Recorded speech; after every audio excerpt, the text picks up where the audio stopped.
Hello folks, I'm filming another troubleshooting video on a wobbly ceiling fan.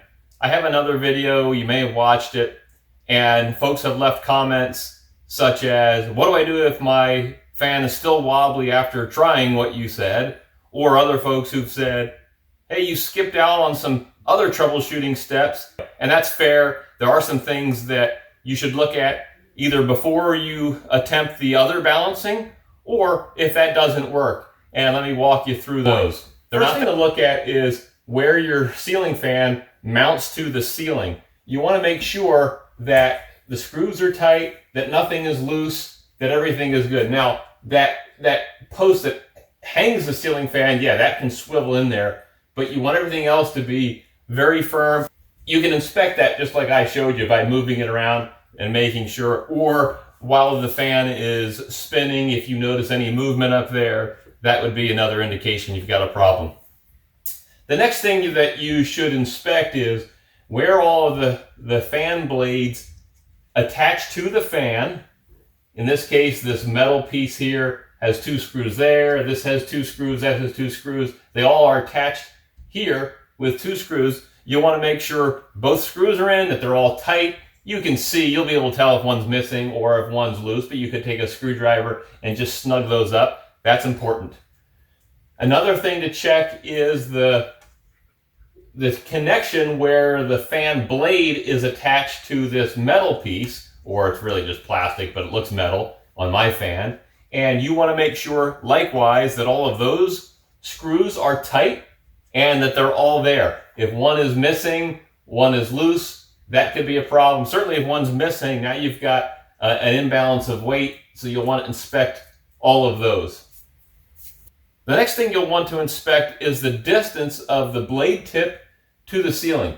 Probably the simplest way to do that is to take a tape measure, and I'll show it so you can see it, and you'll have it on the wall or on the ceiling, and then as it comes by, you look and see where it is, and then measure the next one at the exact same spot. Do the next one. And you want them all as close as you can get them. If they're within a 1/16, 1/8, quarter of an inch, they're probably fine. If you find one that's off by a 1/2 inch, an inch, 2 inches, and I've seen that before, that could certainly be the cause of a wobbly issue. So you want to check that.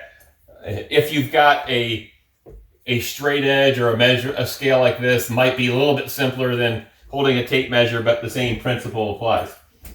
Another thing to check, and this can be a big one, is the angle of each blade into the wind, into the air. You want them all to be at the exact same angle. If one is totally flat as it slices through the air, it's not going to be blowing much air down or anywhere.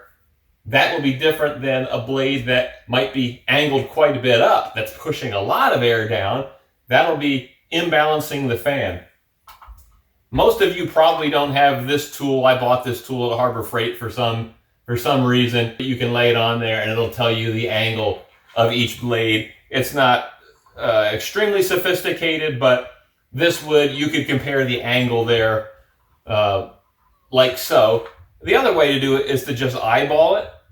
There are a couple of more complicated ways, but probably the best way is to eyeball it. And then where I'm standing here on a ladder is tough to see.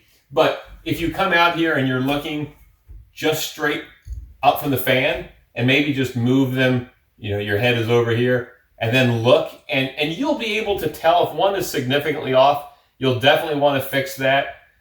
How do you fix it? Well, really the only way to do it is to bend the blade back to the direction it needs to be. Keeping in mind these things are plastic in some cases or very thin metal. So you'll have to be careful. And if your fan is any different, you'll want to inspect it and see if you've got anything else loose or anything that comes to mind. One individual left a comment just the other day saying he inspected his fan and noticed that one blade was pointed the opposite direction into the air. So where this one's pointed up, this one would be pointed down. So anyway, those are some other troubleshooting steps that you can try. If you've got any of those, definitely fix those. Hopefully those tips will get your ceiling fan back running the way it should smoothly. If this has been helpful, subscribe to the channel, and thanks for watching.